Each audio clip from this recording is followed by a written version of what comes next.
Yo, what's cracking, folks? Welcome to episode number 33 of The Painter and the Pixie. Yeah. I'm your host, Jeremy Vassar, and I'm joined, as always, by your other lovely host, Serena. Thanks, and I always interrupt you right at that same moment. Yeah, I just get so excited when you say the number of episodes. It's fine. So we are in I guess it's the fourth episode. The fourth of our show series. of our When Shit Hits the Fan, a Guide to Personal Crisis series. And we have Diane Wagenhals back on, and she's talking about, or we talk with her about the stages of grief and loss. And this is another one of those kind of raise awareness podcasts where we're going to talk about, what a loss even is, and then the proper way to, or the more ideal way of processing a healthier through it. way to process through it. Yeah. And then this can be applied where I think we talk about it quite a bit in the episode, where it's whether you're trying to move through your own personal loss or helping someone else through theirs, kind of given some more optimal ways to do that, the actual process of it, the necessity for it, why we'd even want to go through this process and not just stuff it deep down inside of us. Yeah, and how doing all of that helps you in a personal crisis. Yeah. So I think that's enough of a lead up. So without further ado, please give it up once again for Diane Wagenhals. This is only the beginning. All right, ready? Ready? What you're going to hear about today is nothing short of a miracle. Well, I don't believe it. Let's find out. Ready, set, go.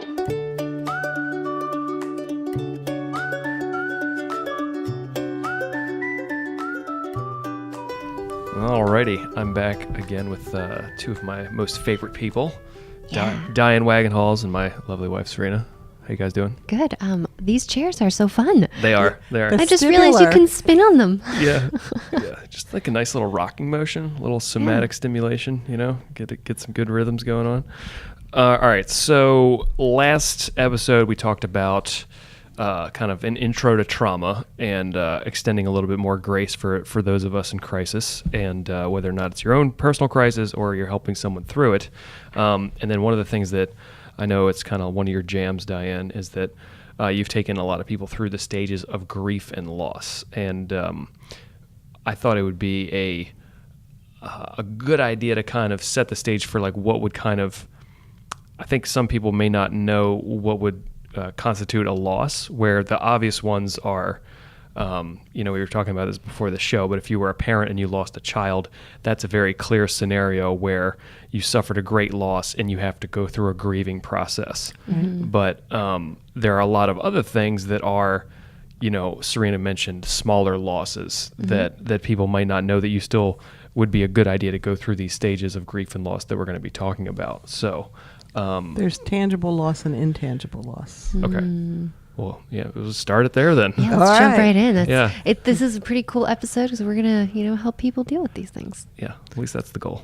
So tangible losses are the things that you can touch, you can see, are, real structures of some kind. So a body is tangible. Okay. A car accident with you lost your car, that was your favorite car, it's tangible. But intangible are the more subtle kinds of losses. And we can put loss on a continuum. There's a surprise. Yes, Oh, shocker. Using continuums. The degree to which the loss is impacting you, how severe the loss is. So you can have, it's a loss, but it's not really a big deal.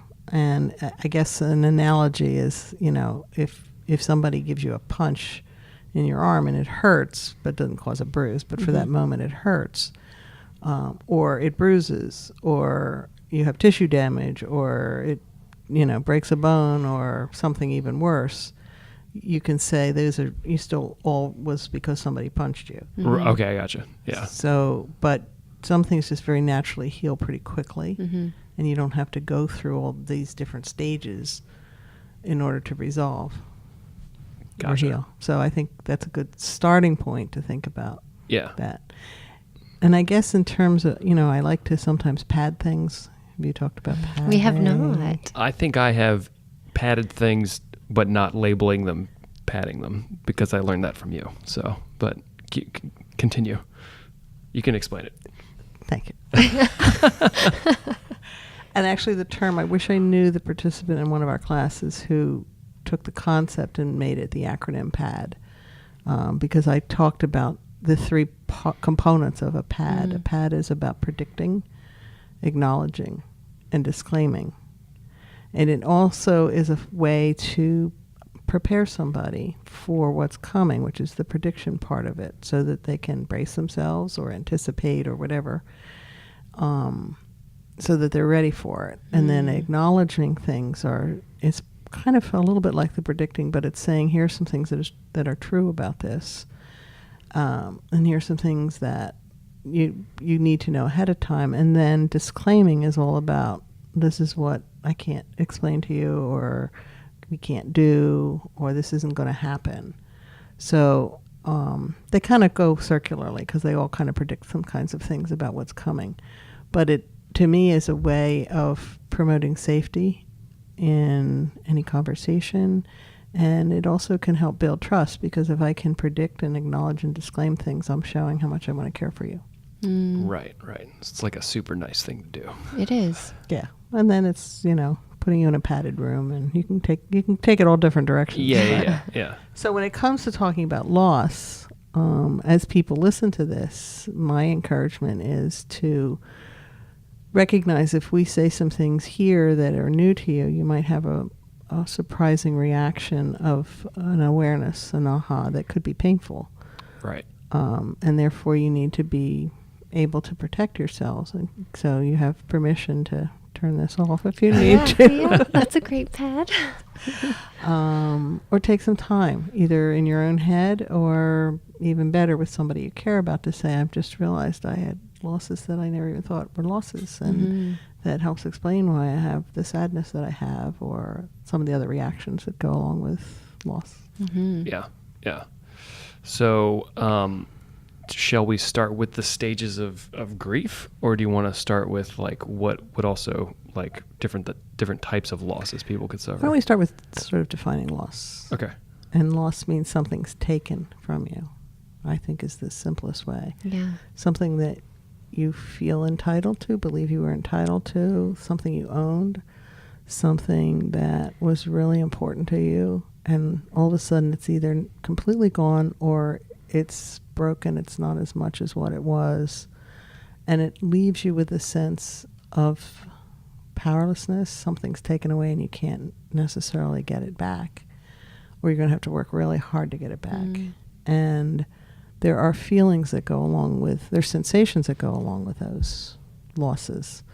So anytime there's something that's important to you in some fashion, and something's happened where it's either taken or it's damaged or distorted or something like that, you experience this feeling, this sensation of loss.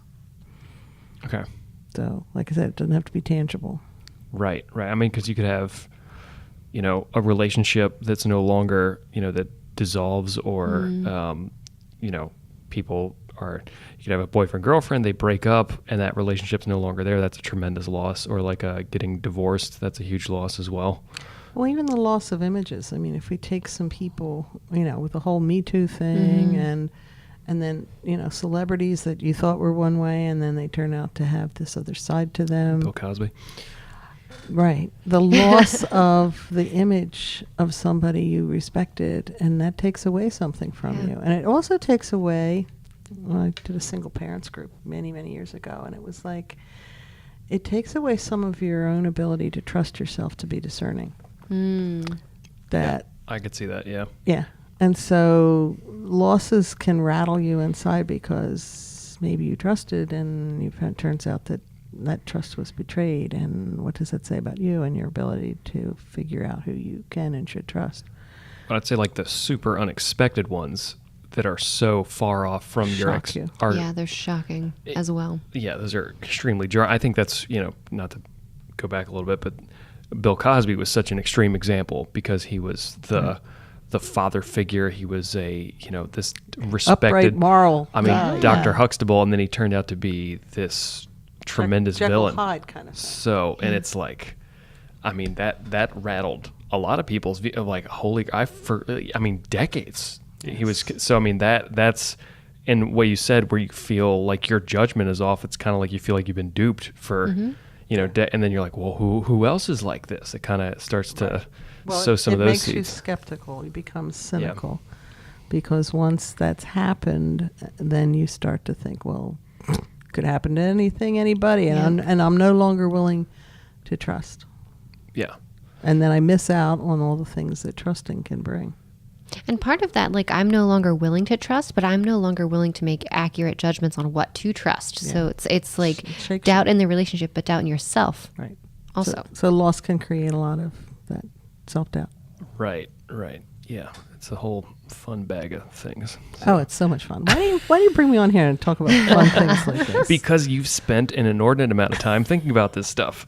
It's all trauma and brain stuff and how things are wired, and none of it's. But I think it's important to talk about. Yeah, so I we're agree. trying to do it. I'll try and mix in some levity and some jokes, but sometimes the podcast about grief and loss. It's not going to be right? like, I don't think anyone's going to open this up being like, who's ready to? Where are my sunshine and rainbows? Yeah, let's have a feel good fest about loss and grief. Hey, but we're going to put some hope into it. So it's still good. Yeah, so it's the way out, Well, and I think we are, as the species that we are, and if you look at mammals, I mean, I think about, they've done all the studies like how elephants grieve and mourn, and I know when I've had pets, even cats when another cat dies, there's some stuff that goes on. They don't eat, they meow. I had one cat whose baby kitten was killed by a car, and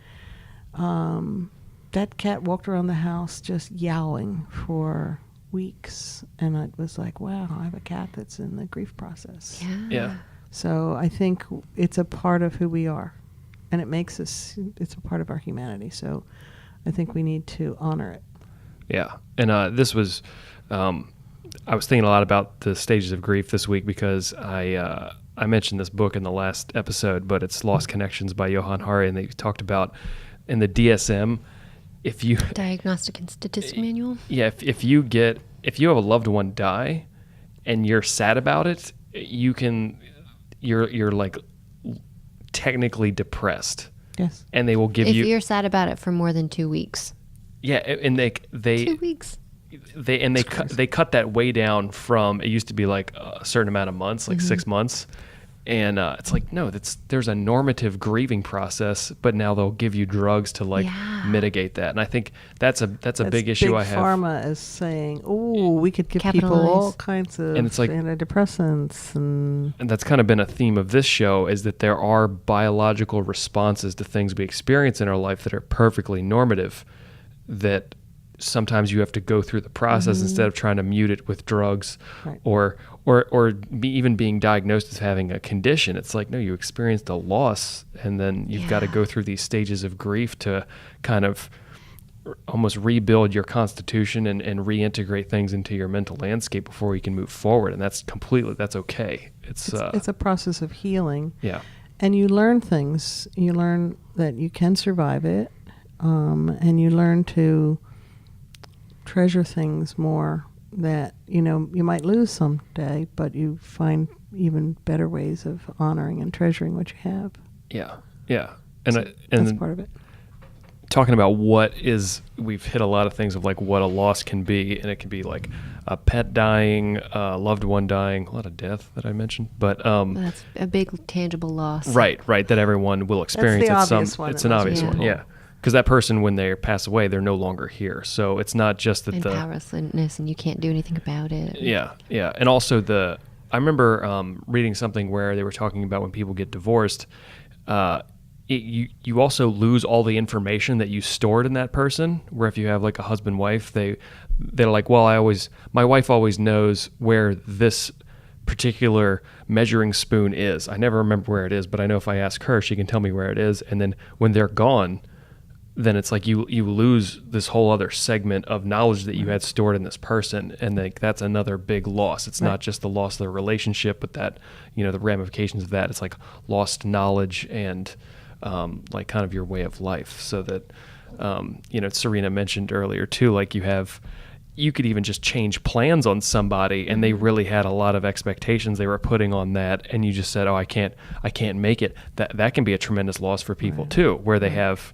depending on where they are in their brain, can have a good example. My grandfather used to be terrible at, like, if you changed plans on him, he did not respond well to that. Like, he wanted a plan, and if you deviated from the plan, he just had a negative reaction to it, because he would build up a lot of expectations for some of those things. And an image. Yeah, and an image, and then it would, if you're like, oh, we're doing this now, we're going to a different restaurant, and he's like, oh, and he would have like that kind of almost a panic response. Yeah, of just not dealing well with it. And you're like, well, this is a better restaurant. It's like, that doesn't matter. It's so we got good at navigating that. But it can be just something as simple as that, changing plans on somebody, or getting a different type of food, or whatever it is. Do you guys have any other ones you were thinking of? You look like you're getting ready to say something. I was, but I didn't think you were going to ask me that question. Okay. So I was like, how do I respond to that? I was just going to say, what I hear you're getting at is the loss doesn't have to be large or dramatic or even very obvious to have an effect on someone. Yeah. Because like you mentioned with going out, you're supposed to meet someone for food and someone says, oh, I can't come. That's a pretty much anyone you would talk to would think that's a bit of a loss, right? But if you say, oh, well, I ordered the blue corn chips instead of the white corn chips, and you were really expecting the white corn chips, that can be a loss too. It seems so tiny and so minor that it's like almost not mentionable. It's what it means to you. But it's what it means to the person. Yeah. That's exactly it's what I'm the trying underlying message that's resonating against a core belief that you have. So disappointment can come in all forms, and disappointment is a form of loss. Yeah. You've let me down, or I was so stupid that I trusted you, or a whole bunch of things can come up for somebody, and they go to a place of experiencing loss. You can also I don't know if it's distorting or diverting or projecting the loss, but sometimes you haven't dealt directly with the loss of something. And we'll go back to dead people because we're talking dead people. But sometimes a person dies and the other person is like, oh, I can handle this, and they don't do a lot of crying. And if it was an important person, but they're like, yeah, I'm good. And then their pet fish dies and they fall apart, and they're like, what is going on? Why am I having this? Well, it's almost like they couldn't do the direct mourning and grieving process. They are now able to because it's some other loss. Right. I see. That makes sense. They almost like transpose that loss onto the fish. Yes. In this example.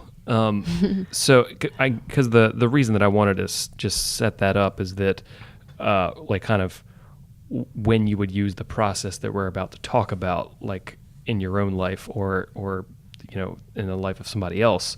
So, like, what a loss is, but also depending on the severity of the loss, you can move through these steps quickly, or for a really important loss, it can take a really long time. So it's not like you wouldn't grieve the same for the loss of your fish versus the loss of a really close loved one. Yes. Unless you really super love that fish. So I'm not going to besmirch anyone's love for their aquatic friend. But I want to say something about that. Sure, go ahead. So I thanks for saying that, because you guys have heard me say this analogy 100,000 times, and a lot of my clients have probably heard it too. When we're talking about dealing with loss, you have to put loss on a spectrum, on a continuum as well, because if literally the worst thing that's ever happened to you in your entire life is that your goldfish dies, that's still the worst thing that's ever happened to you. So that's still the biggest loss that you've experienced. In that context. It's not a competition. Right. It's not a competition. That's what I try to tell people all the time. It's just, if it matters to you, what it means to you matters more than what the actual loss is. It might look tiny and insignificant. Your goldfish dies. But to that person, that might have been the only living being they ever talked to. You know what I mean? Well, I think it's important as well, because if you put in the context of parenting and raising children, kids, if you have a 3-year-old and their fish dies, to stay on this, like, hopefully, like, that's kind of the worst thing that's happened to them so far. So, like, for them, that's a tremendous loss. And that to me contextualizes a little bit more of like, oh, I've got to, I think it would be easy as a parent, and this is completely not coming from a place of experience at all, because I don't have children. But do you guys just mouth yet to each other? Is that what that was? I cannot confirm nor deny that statement. Please continue. But like, being like, well, why are you overreacting to this? It's like, well, it's not an overreaction. That's on their life scale. This is a big deal, and they have to go through this kind of stages of grief and loss. Now, the So- person that's having the reaction to the reaction, who's saying that, I would suspect has had so many times in their life that they've been thwarted from honestly grieving, that if somebody else begins a grieving process, that actually is a little scary to them. Okay, I can see that. So I like that. I've not thought about it like that. That's important. stick with me. We'll come up with all kinds of... We've got plenty of time. So why don't you give us some of your thoughts about all this, Diane? I had so many of them, and they kind of come in and out because brain's getting older and all that sort of thing. But, well, there's a book. That's shocking. There's a lot of books, but there's a book that was really popular 30 years or so ago called Necessary Losses. And it was a bestseller because the author, I can't think of her name, but it was one of those, breakthrough books about the realities of all the different kinds of losses people experience that are not just the tangible, obvious ones, and opening up a door for people to say, wait a minute, then I have been grieving. And, what's the difference between loss and grief? There's an interesting thought, because loss is what's taken. Grieving is the process that you experience as a result of the loss. And it's very much a perception and individual. And how much do you have permission within yourself to go through a grieving process? If you don't think you're entitled to that, then that's going to thwart the whole process. The other thing I was thinking was, when we talk about different stages, it isn't as if you check a box off. Right. And it also isn't, you don't work to go through the stages. You can recognize the stages and feel okay that, oh, this makes sense. I'm probably in this phase.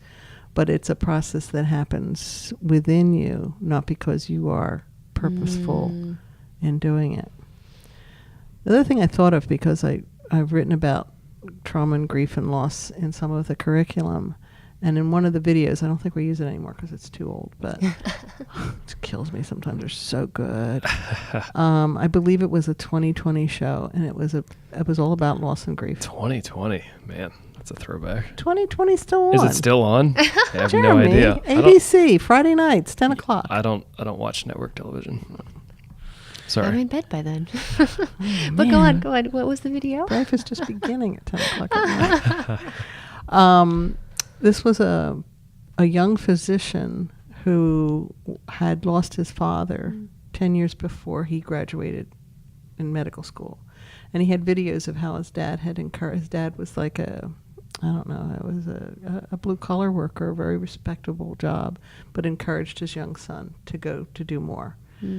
And this young man's now 10 years out and is still, while he's being interviewed, cries.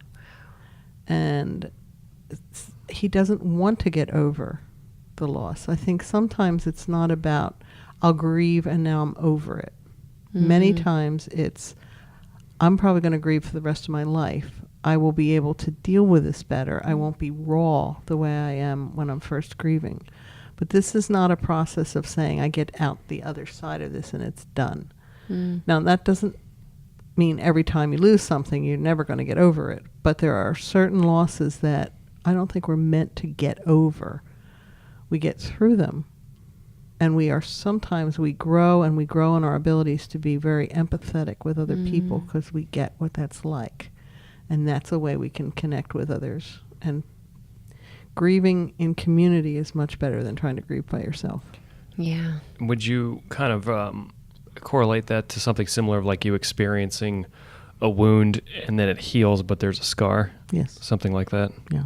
And a probably also, like if you have a broken bone and there's going to be a forever weakness that you now, or I don't know, you know more about physiology than I do. Scar tissue. Yeah, there's some things that are going to remain, and that now you're not quite as strong in that area.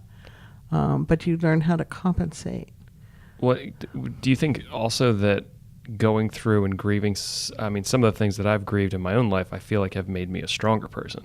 I think it can make you stronger. I It's think not- it can make you more aware of the realities of life. I definitely don't I don't attribute all of the things that have wounded me to making me weaker in the long run. Like I feel like sometimes you can kind of like once you go through a good process and reintegrate and get stronger, like you might have it's almost like the systems around it can get stronger so that as a whole you are stronger, but you still have that scar tissue and that wound is like your there. ACL repair, right? You said a lot of times when you get your ACL repaired, you've had a lot of scar tissue, but it's stronger than the original. Yeah. It depends on the surgery, but yeah, it's particularly if they're using like cadaver and things like that. So you can.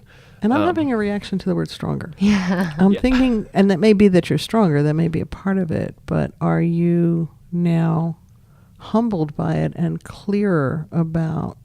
Yes.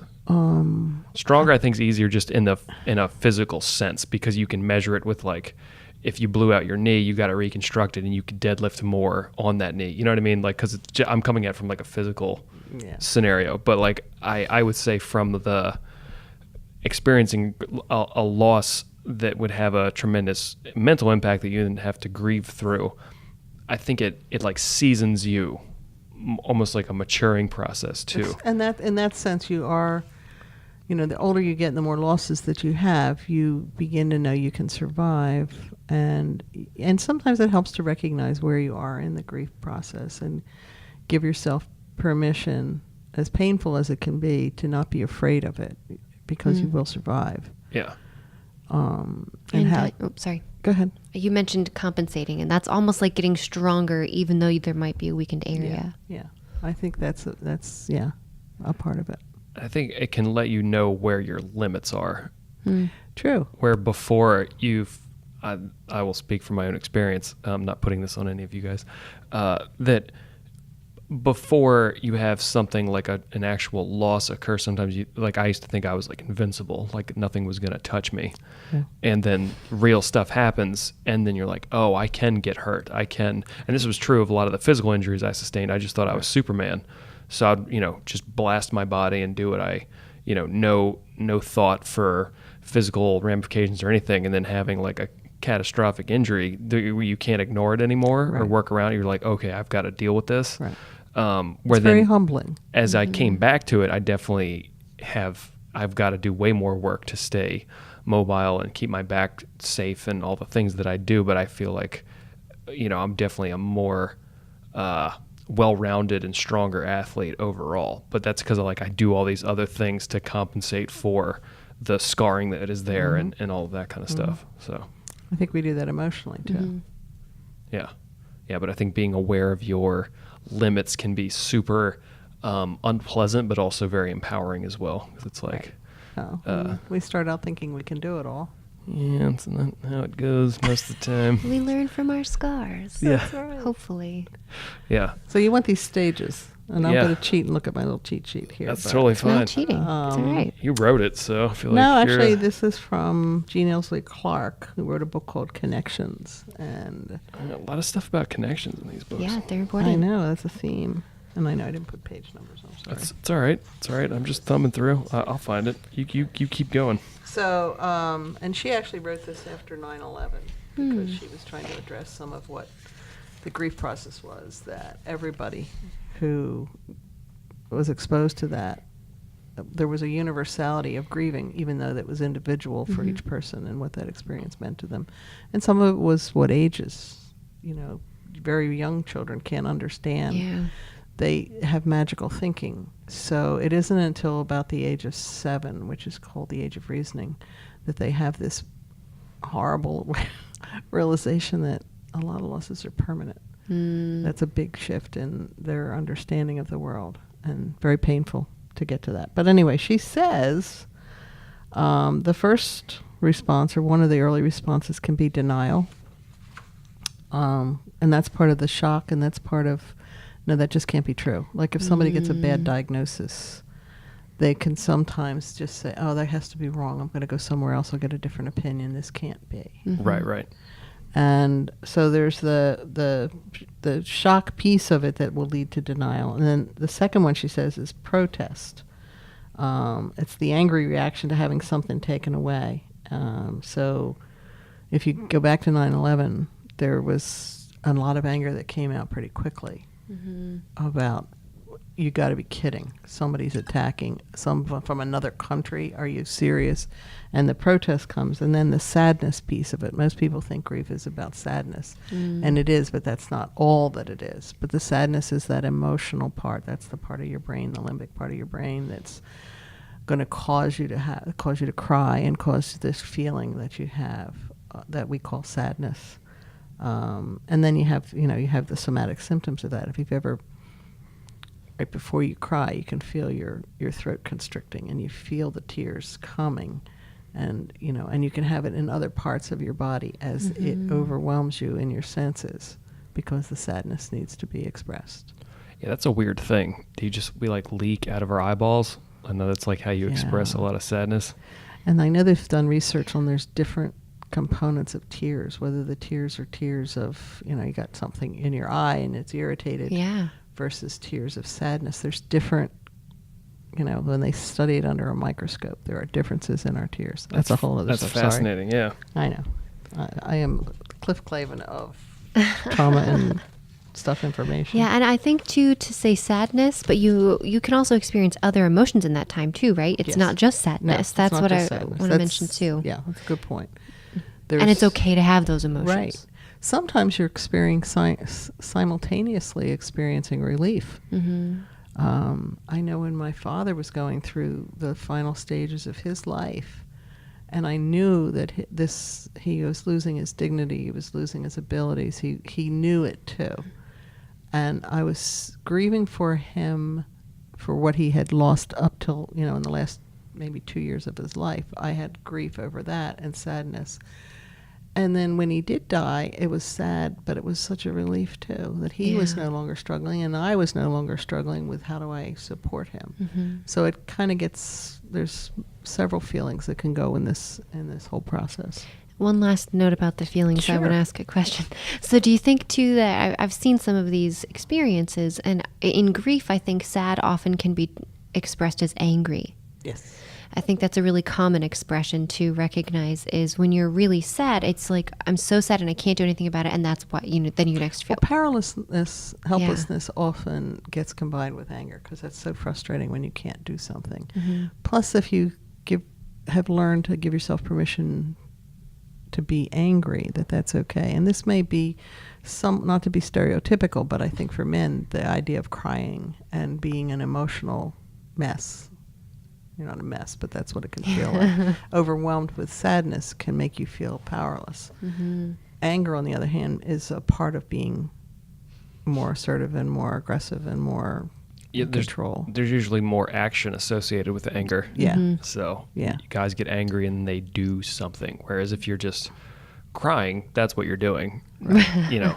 No one's like crying and then getting in fights. Like that's not how it goes. Well, and here's where my brain goes with that too. We do an anger tree when we teach courses on anger, and in learning about violence, this is totally off the grief subject. That's fine, yeah. But looking at the heart and soul of what is underneath the experience of people being violent. There's another book, Preventing Violence, James Gilligan. He was a psychiatrist who interviewed inmates who were lifers for doing despicable, horrible things. In fact, when he interviewed them, they even wanted to be put in chains so that they couldn't trust themselves to be, to go out of control, and that actually helped them to feel better. But it nailed down to what's underneath all of that is shame. Yeah. And so how much is grief associated with shame? Yeah. I mean, that can be another piece of it. Like, I could have prevented this, or I should have done more, or, the kinds of things that people say to themselves that also contributes to sadness. And it's not the sadness isn't just direct about the loss. The sadness can be about how did I respond to it, and did I do what I was supposed to do? And so there can be all. Right. Thanks. I know, deep rabbit holes. Yeah, it's good. I love it. I kill a lot of rabbits. Okay. The next stage is fear, which is having to grapple with what the losses means and whether we can go on and are we going to survive and what kind of state are we going to be in and is this going to happen again and all kinds of questions that can come up that can lead to not feeling safe. The fifth one is intellectual acceptance.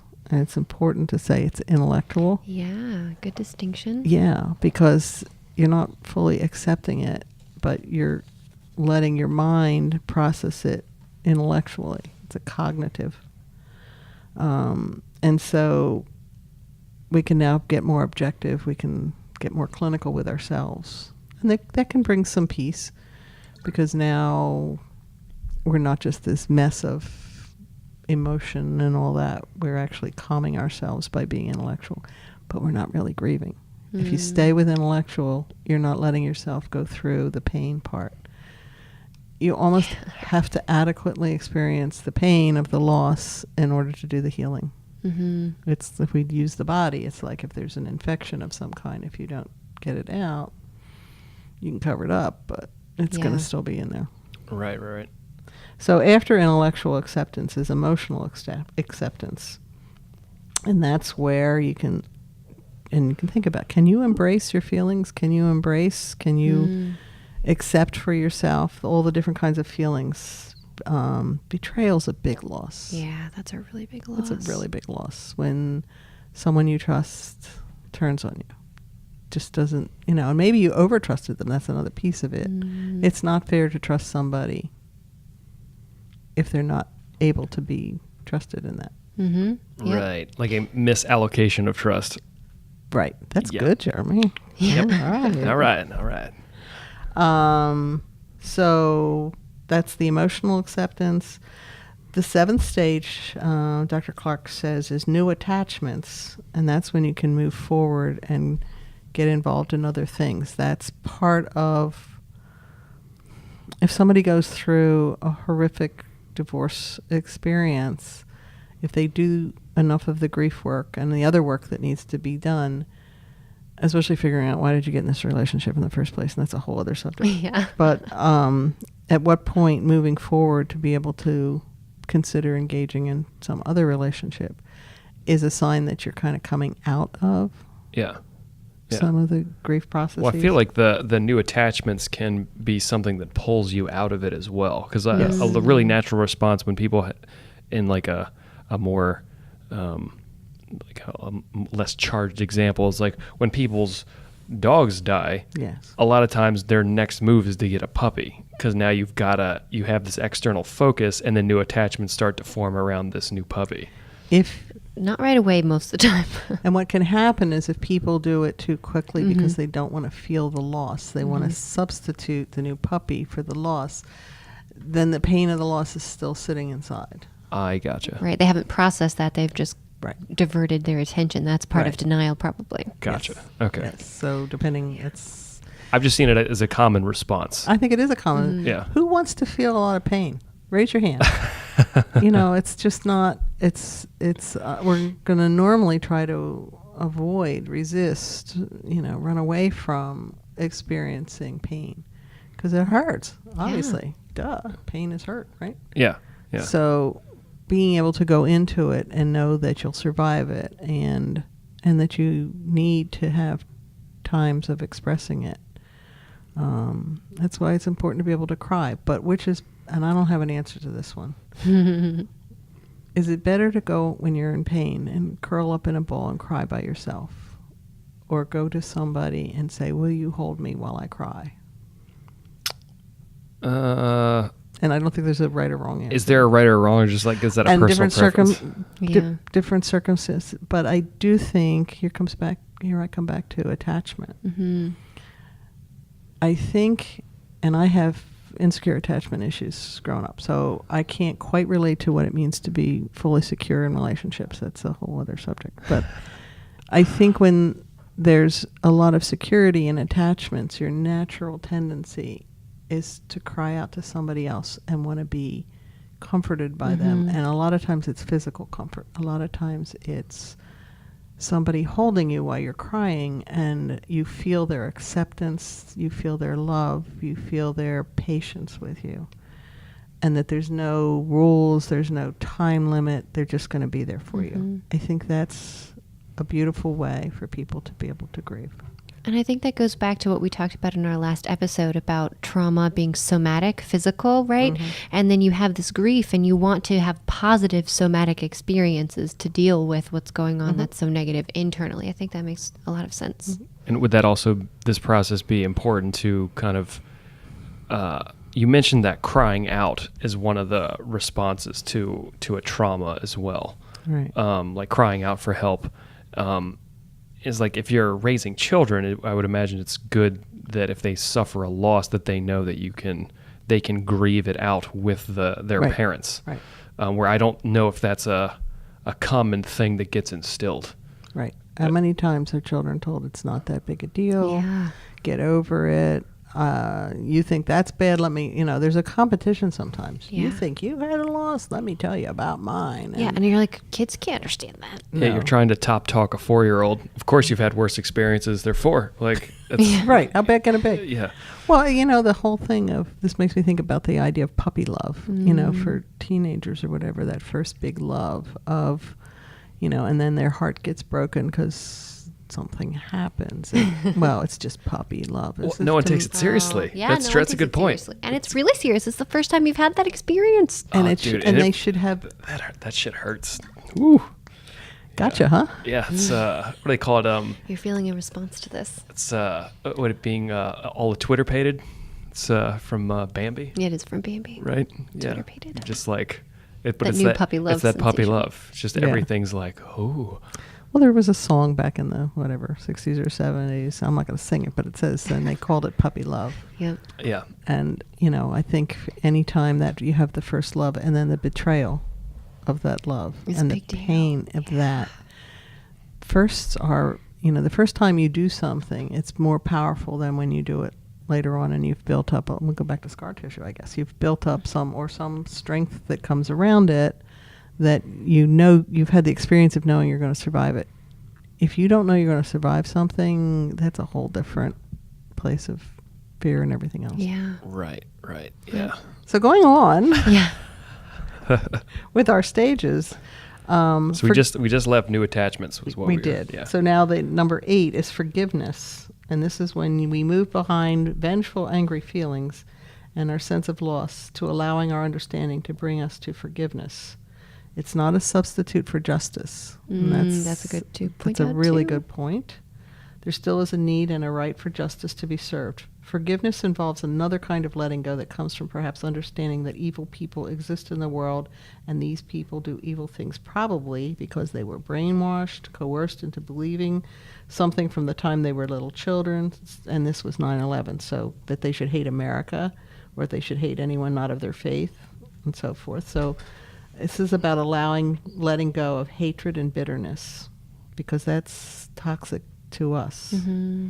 And it's the whole eating poison because you hope it'll hurt the other person. Yeah. It just doesn't. That's not going to work. Right, because you're just poisoning yourself. Exactly. Gotcha. Mm-hmm. And the last stage, I think it's the last stage, is gratitude, where you can celebrate, where, almost being able to look retrospectively at your process and realize how far you've come.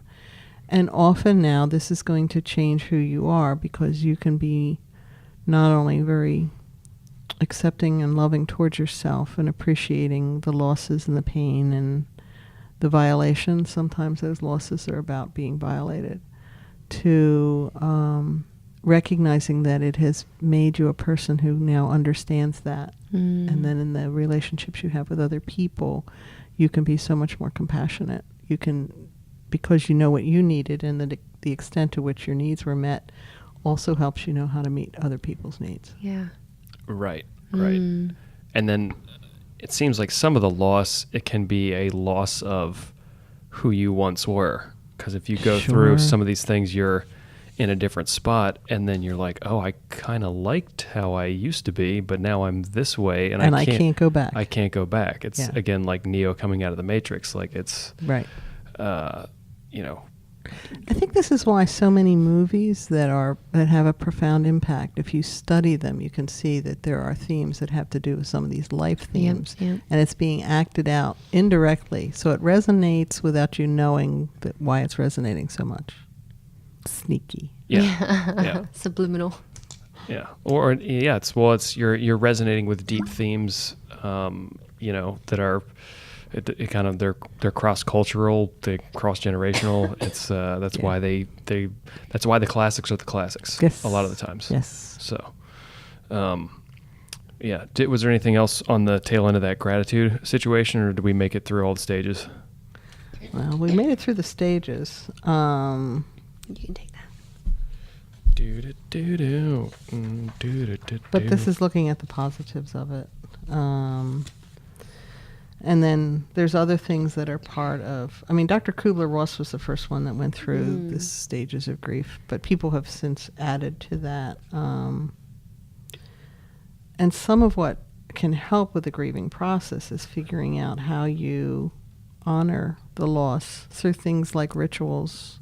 Funerals are often the comfort that comes from doing something that is a tradition that's been handed down, and you then join in the long progression of your whole family, and you can look back, and this is what you recognize you're not alone because other people have gone through it. Yeah. And the ritual helps the whole process of getting somewhat past things. I don't like that idea that you're trying to get past it all, because I think you want to let it be a part of who you are and embrace that. You're like assimilating it, not trying to get past it. And you're embracing your sadness for what it is. You're not trying to pretend it isn't there.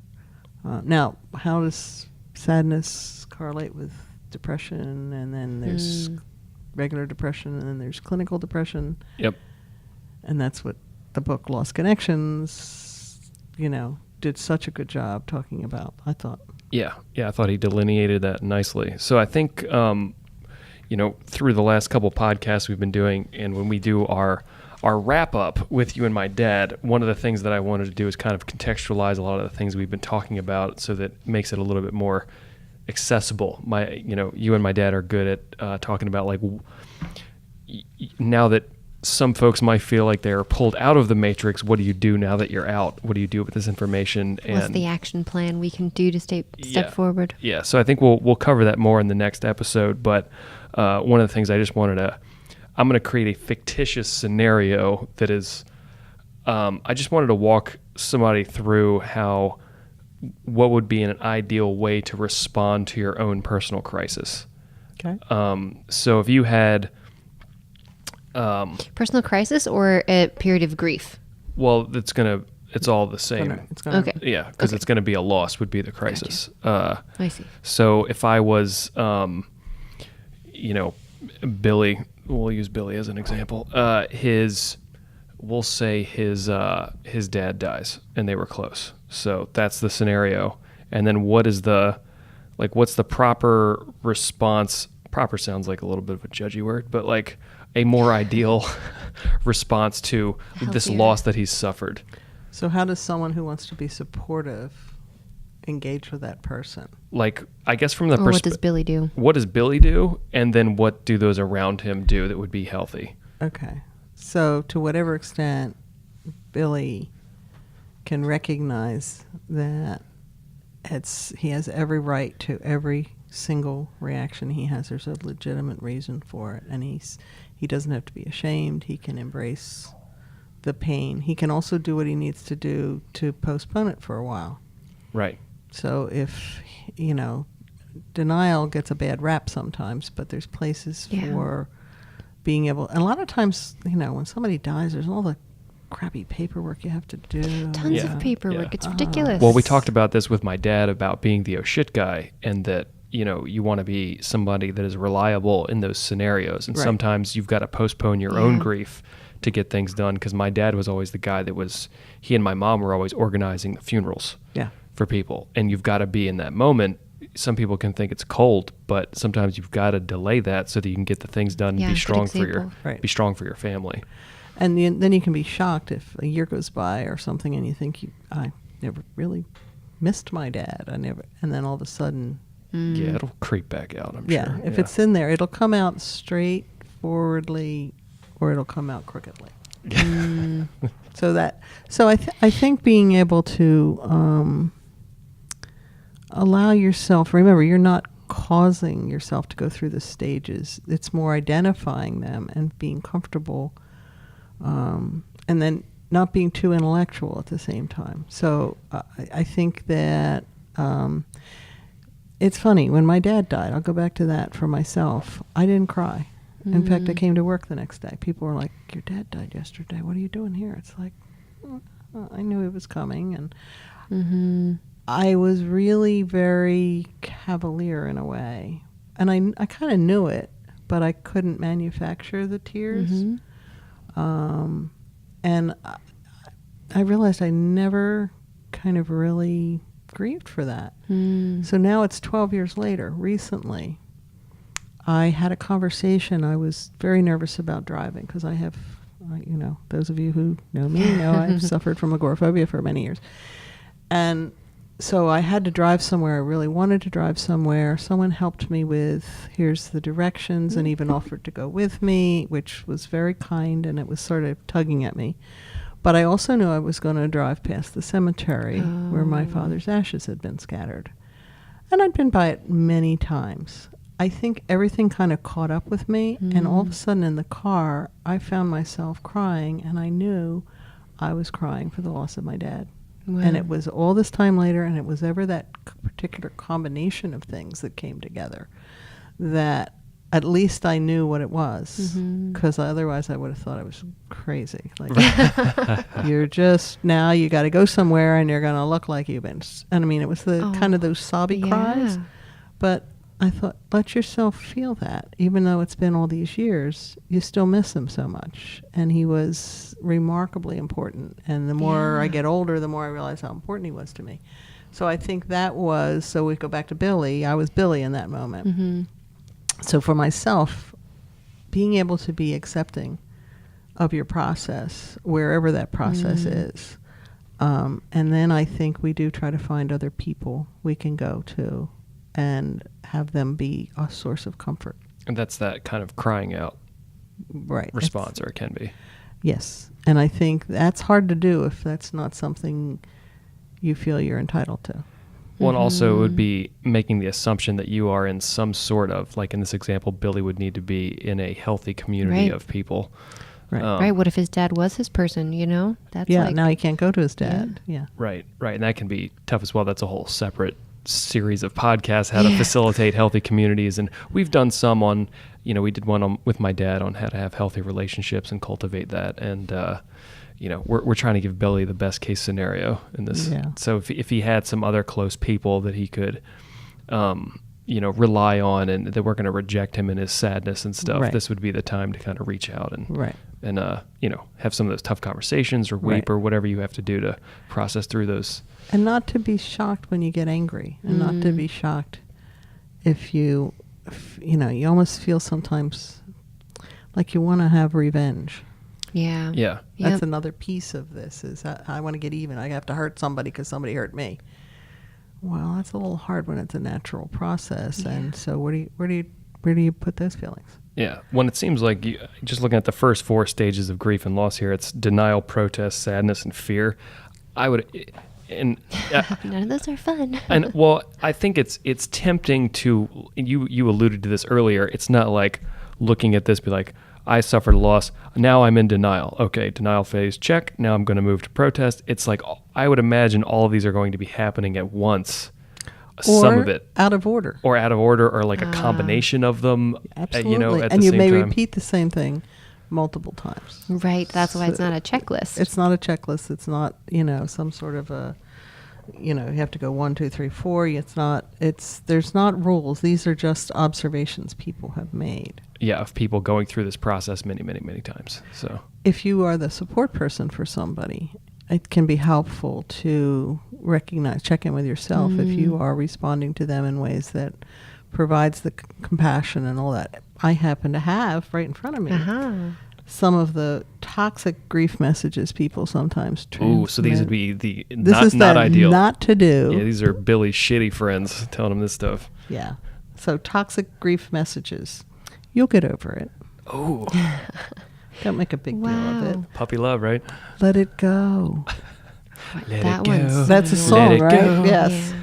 Keep a stiff upper lip, whatever that means. How's that going to help you? Don't get so upset. You have nothing to be mad about or sad about. These things happen.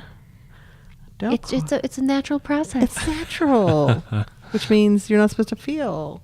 Don't question it. Don't speak about it. Stop acting like a baby. Save your grief for something worthwhile.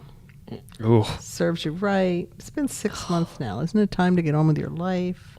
Stop moping. Nobody lives forever. And the all famous, especially to guys, don't cry. Yeah. Well, I think the don't break down. I believe the stiff upper lip alludes to don't cry because Yeah. I think if you are crying, you have like that trembly thing going on. So stiff upper lip, I think, is like kind of. Yeah. Yeah. So stuff those feelings. Yeah, basically. shove it deep down inside you. Yeah. And what happens to children when they're told that they have to somehow hold back and keep those feelings from emerging, and when they're not accepted or they're minimized or they're mocked? Well, I mean, as a guy, Yeah, I mean, or I'm mocked. not. That's huge. I'm not. I don't want to besmirch any one institution, but like as a guy, you're often told to suck it up and don't cry. Like, don't be a crybaby. Be strong. Which, like, there's an element of that I think is valuable of like keeping your shit together when stuff's getting crazy.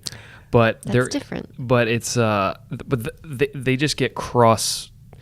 I think people confuse situations where it's like there are things where things get stressful and you need to like suck it up and get through it, and then you be in control of your emotions. But then there's sometimes where you need to experience them to get through these stages of grief, and I think those messages get confused, particular for guys, where it's like, yeah, sometimes you do need to suck it up and get things done and be the guy that people can depend on and be the leader and be there for your family and all of that. But then you also need to, like, when you suffer a massive loss, actually grieve and go through these, and it might entail crying and having emotional responses, and that's Right. okay too. So Here's another rabbit hole.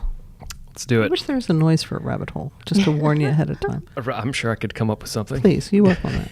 Probably like a falling sound, like or something. Okay. Yeah. We can go now. I'm going to forget my rabbit hole. Hold on. Okay.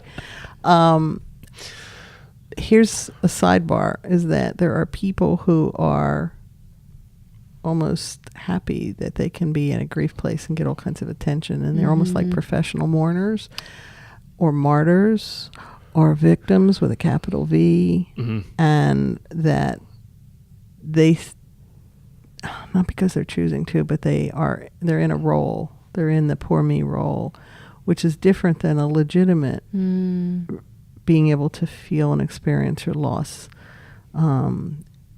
I think sometimes I don't know if I like what I'm about to say. People choose to stay stuck. Or maybe they just don't choose to be unstuck.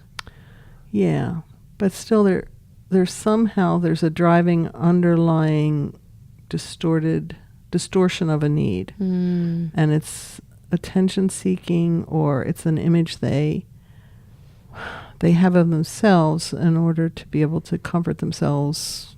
I don't know, I'm making stuff up here.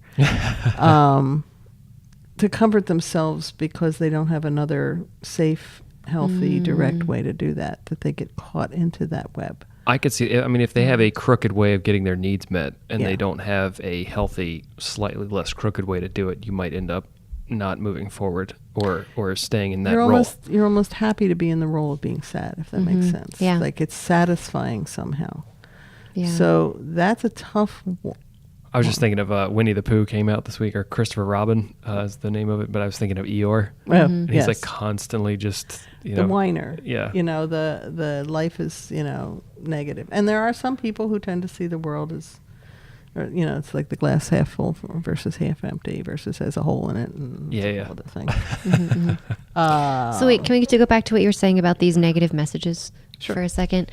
I think that's really important to recognize that, like, how do you respond when someone's given you that message?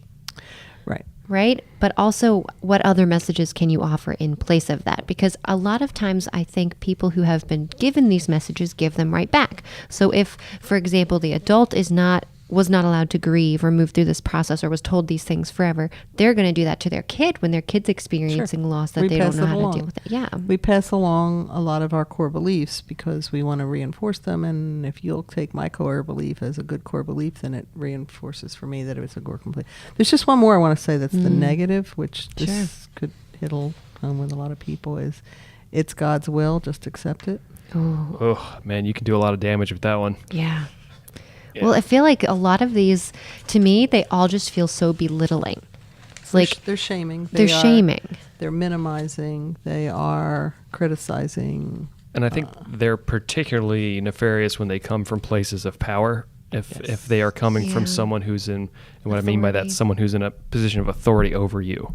So Parent, teacher. parent, church teacher. I mean, it person. could be Somebody a you pastor. think of, you have yeah. high Older on a cousin. pedestal as somebody that's trustworthy and has your best interest at heart, so therefore what they're telling you must be true. Mm-hmm. Right. And you're going to put a lot more weight on those phrases than if it were someone that you didn't respect. So Right. I think that's where it Yeah, gets a little helpful too. squirrely too. They can have a lot Right. more, because it's easy to brush it off if it's someone you don't care about Right. what they think of you or anything like that. Well, and if you have enough strong core beliefs that counter those, when somebody transmits a message that goes against your core beliefs, it doesn't have access into you. Right. So you're able to Right, yeah. deflect it, not Yeah. reflect it. Deflect it.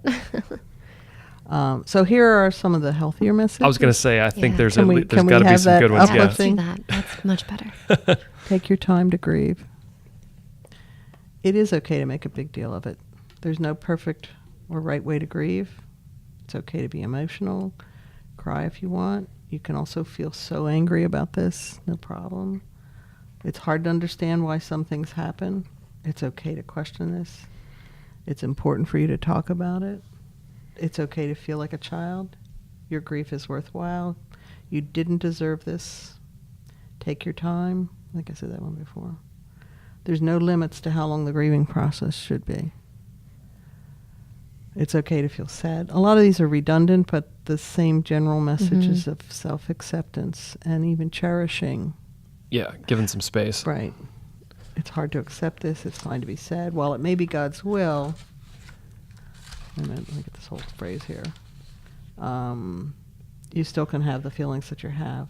Yeah. Yeah, that's a better way to say that. Yeah, and we don't understand the mind of God anyway, so Yeah. you can give up trying to figure that out. Yeah. It's fine for boys to cry or men to cry. That person or whatever it was you lost was really important to you. It was valuable. It meant something to you.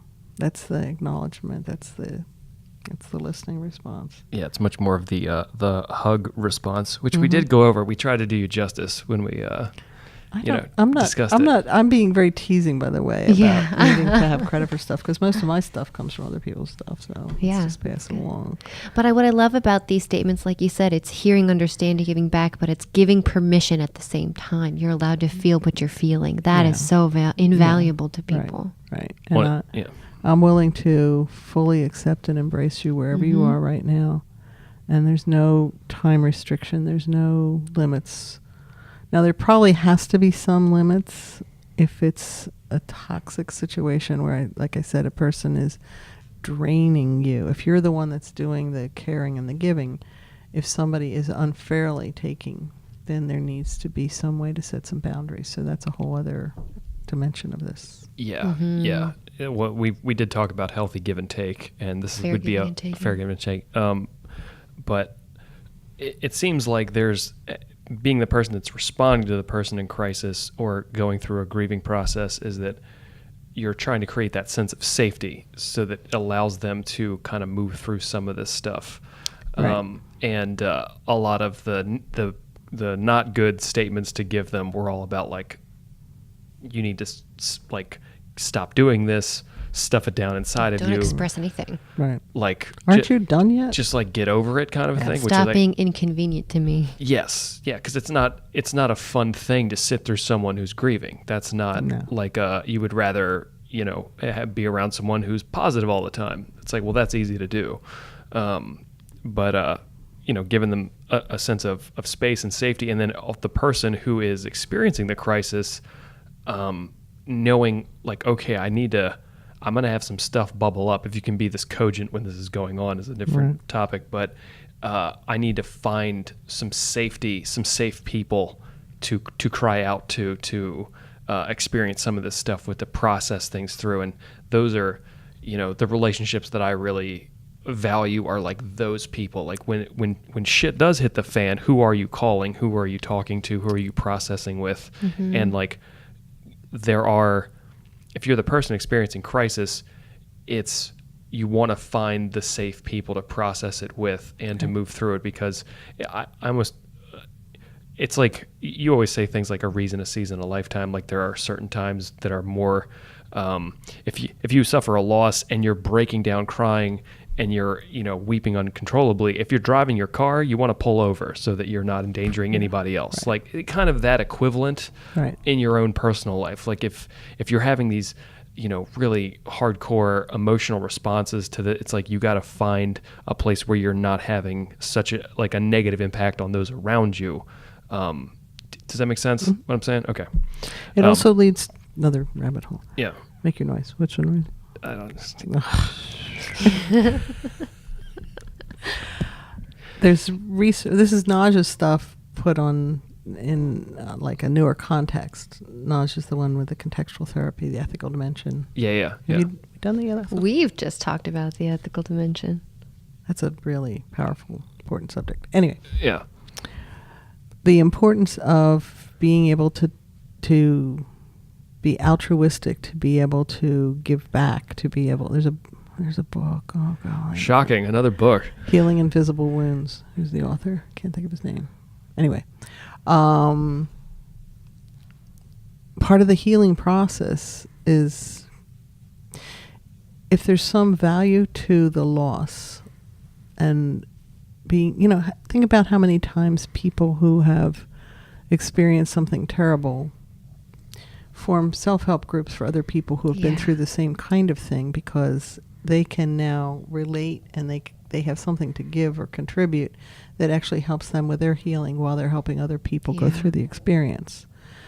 Finding some ways to give back, finding some ways to make something good out of something bad, is another piece of the puzzle that I didn't see in the stages that I just read to you. Well, it seems like it would be part of the fostering new connections, new attachments. That's true. Well, and he had that in the book, Lost Connections, too, of don't focus it all on you, but being able to reach out. That in making those connections, there's something healing about that process, too. And I'll mention this in the outro, but I just listened to a podcast this week on Joe Rogan. I meant to send it. I'll send it to you when we get out of here. That it was a dude that he was a reporter, journalist, and he was captured by Somali pirates and remained in captivity for 2.5 years. Wow. He had a family back home, everything. They ransomed him. His mom raised like $1.6 million to pay his ransom, and they got him back. Wow. But he was in captivity all over Somalia. He was on like a freighter, like locked up with another 28 crew members. Wow. And he met other people in captivity, and then now he's since gotten out. But he said the people that were the most, what was the most helpful to him is that he got hooked up with. There's a whole network of people that have survived being held captive from, people that have been captive from like the different terrorist organizations like ISIS and Taliban and all these, but like all these different, and there's a whole network of them. He's like, well, Joe Rogan asked him like, well, how many people? He's like, way more than you would think have like survived this.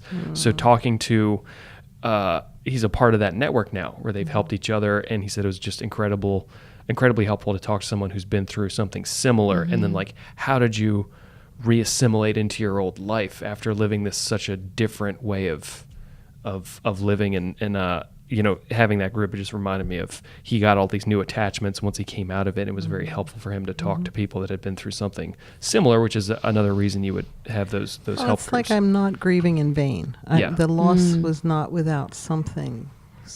I'd never want it, but there's something redemptive in what happened. And I can be part of that. And therefore, I can do some of my healing because I can be there for other people. And that's what we're meant. I think that's what we're meant to do. I think that's a good spot to end it. I think that's pretty good. It was pretty good. So pretty good. We'll go with pretty good. Well, thank you very much, Diane. I appreciate You're it. welcome. Thank you. Looking forward to doing that wrap up episode with you and my pops. Yeah. That'll be a good one. That'll be fun. Yeah. So, all right, guys. Have you ever seen the two of us interact? Oh, yes, you have. Yes, I worked here. No, we did a couple at the, the church program. Oh, yeah. Would you guys ever do that together? I think we did. Maybe. I don't know. Yeah, it was fun though. It was memorable. Yeah. Obviously. Well, I know I had you in there to talk, and then my dad talked But a I couple don't know if we times. ever were both there. Yeah. Well, I'm It'll be hoping fun. to. I'm excited. Yeah, I think it'll be a fun time. So, all right. Well, thank you again, Diane. Super appreciate it. You're awesome, and we will talk to you guys in the outro. Thanks again for listening, everybody. I hope you enjoyed this episode as much as you can enjoy an episode talking about grief and loss. A lot of death. A lot of people died in that episode. It's fictitiously, Yeah, maybe. yeah, But so that was a fun episode. I hope you guys liked it. I think this stuff is really valuable to talk about. So I know we mentioned a lot of things, covered a few books that we talked about. I'll have all those show notes ready for you guys up on our website, thepainterandthepixie.com. And you can find us on Instagram at thepainterandthepixie. Yeah, this was a really good episode. I think it's a nice piece to put into the picture of our series to say, oh, wow, sometimes people are reacting in all these bizarro, crazy ways, and we don't understand why. They might be angry. They might be sad. You might say, wow, this person over here, this loss was very tiny. Their goldfish died, to go along with that same theme. Yeah. And they just sob and lose it. And oh no, those tears aren't over the goldfish. They're over something way, way out of frame, all the way in a different picture. And it's super helpful to have that context when you're dealing with personal crisis or helping someone else deal with their own personal crisis, because you might look at them and say, wow, they're acting really crazy right now. I don't get it. And then you have to realize, no, they're just processing through grief. Yeah. And that makes it easier.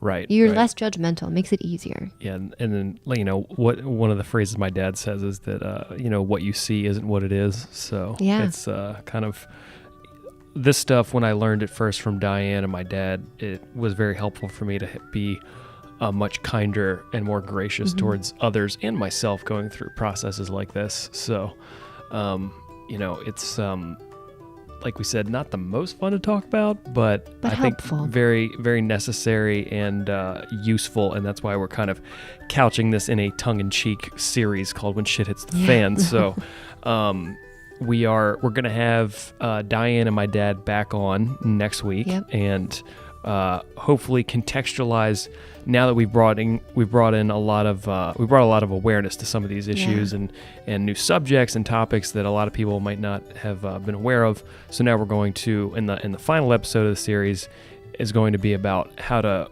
what do we do now that we know how do we all put this? these pieces together? Yeah, and what do you do with that information, and how do you move forward, and what you all need to do with So that. it's kind of like in these few episodes, we've sort of laid out the blocks. Here, become aware. Here's what we're working with. Right, And this right. last episode, we're going to be like, how do we put the pieces together? Yeah, it's going to be that. Start developing these skills. Yeah, I want it to be that, but I also want it to be a super fun conversation with Yeah. you, me, my dad, and Diane, because I don't know if I've ever done that We've before, not. and it's going to be awesome. Yeah. So, anything else, Sweetness? I think we're good. Thanks Cool. again, everybody, for watching. It's a fun episode. Or listening. I'm saying watching to Yeah. YouTube people out there. Either way. So, yeah, guys, thank you guys very much for listening. Appreciate you guys, and in the meantime, y'all relax, be kind, and we will see you next week. Bye. Peace.